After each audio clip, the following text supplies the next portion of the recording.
Hey everybody, it's Mara Allard of Wind, Water, and Wisdom, and I just left my yoga class, and while I was on the mat during Shavasana, the word powerlessness and vulnerability came to mind, and I just wanted to touch upon those two words today.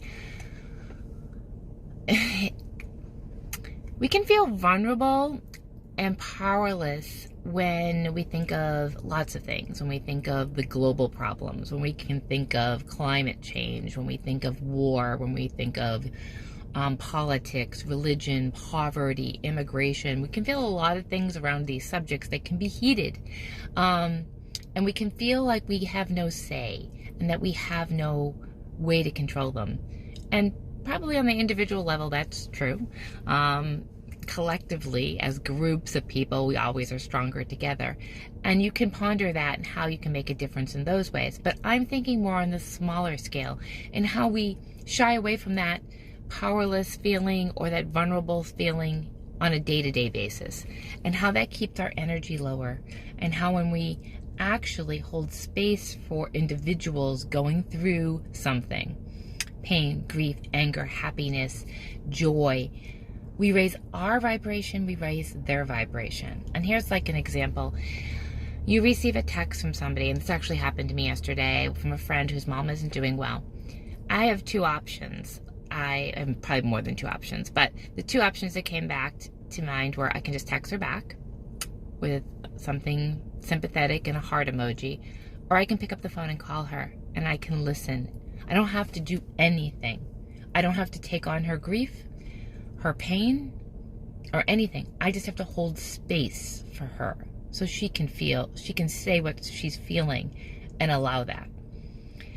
And I think as a society, it feels threatening. We're worried it'll be too much. So we stick to Facebook or Instagram or TikTok, and we say we're having a hard time, and we give you prayer hands or we give you heart emojis.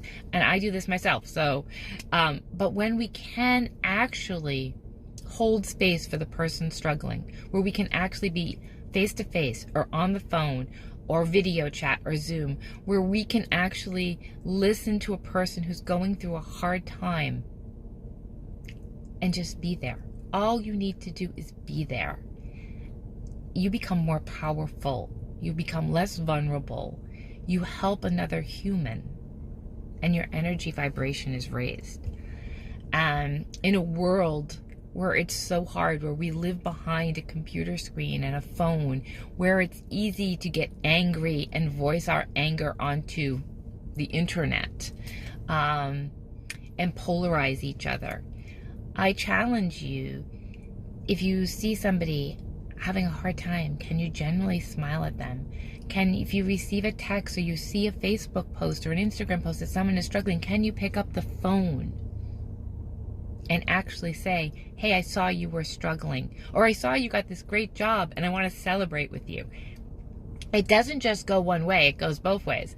Can we celebrate people? Can we celebrate their wins and their joy without feeling envious or jealous or greedy? Can we actually be expansive? And that's what yoga teaches you, to expand your heart. Can we be expansive and hold joy and happiness just as much as sorrow, grief, and pain? When we do these on the individual level, it builds the energy. And hopefully it has ripple effects over time into the larger areas in this global world that we are all struggling to live with day to day, and that heaviness that can feel, or that anger that brings up, or that pain that brings up as well. So food for thought on a Wednesday, and have a great day.